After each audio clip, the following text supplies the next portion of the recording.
Especially ഏത് ട്രേഡറാണ്? Option buyer, not option seller. ഈ വേതാളത്തിനെ ഉണ്ടാക്കി വിടുന്നത് ആരാണ്? സെല്ലറാണ് ഉണ്ടാക്കി വിടുന്നത്.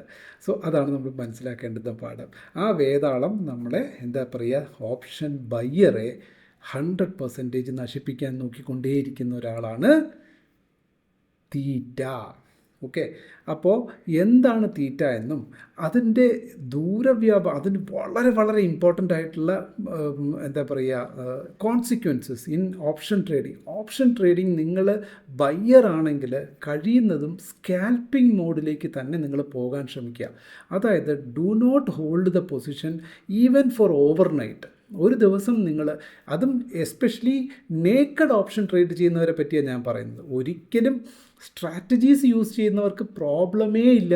അവർ നല്ല രീതിയിൽ വ്യൂസ് കറക്റ്റാണെങ്കിൽ, അവരുടെ വ്യൂ പെർഫെക്റ്റായിട്ട്, നിങ്ങൾ വ്യൂ ഒക്കെ പെർഫെക്റ്റായിട്ട് കറക്റ്റ് ചെയ്ത് മാനേജ് ചെയ്ത് പോകുന്നവരാണെങ്കിൽ, നിങ്ങൾക്ക് നല്ല സ്ട്രാറ്റജി ബിൽഡ് ചെയ്ത് കഴിഞ്ഞാൽ നിങ്ങൾക്ക് ആ എക്സ്പയറി വരെ വേണമെങ്കിലും നിങ്ങൾക്ക് അതിനെ ഹോൾഡ് ചെയ്ത് നിങ്ങൾക്ക് മാക്സിമം പ്രോഫിറ്റിലെത്തിക്കാൻ സാധിക്കും.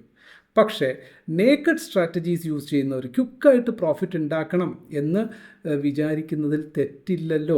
നമ്മുടെയൊക്കെ സാഹചര്യങ്ങൾ അങ്ങനെയാണ്. അല്ലാണ്ട് അതിനൊരു ഗ്രീഡാണ്, അങ്ങനെയാണ്, അതൊക്കെ ശരി തന്നെയാണ്. 99% ഓപ്ഷൻ ട്രേഡേഴ്സ് ലൂസേഴ്സ് എന്ന് പറയുന്നത് ഈ ആരാണ് ഈ 99% ഉള്ളവർ?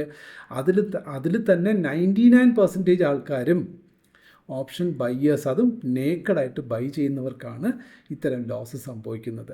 ഹെഡ്ജ്ഡ് പൊസിഷൻ ചെയ്യുന്നവർക്ക് ലോസ് വരില്ലേ എന്ന് ചോദിച്ചാൽ വരും, 1% വരത്തുള്ളൂ. അത്രമാത്രം നമുക്ക് എന്ത് ചെയ്യാൻ പറ്റും? നമുക്ക് പ്രത്യേകിച്ച് നമ്മുടെ വ്യൂവും കൂടെ കറക്റ്റ് ആകണം. That's A true thing. Investments in the securities market are subject to market risk. Read all the related documents carefully before investing.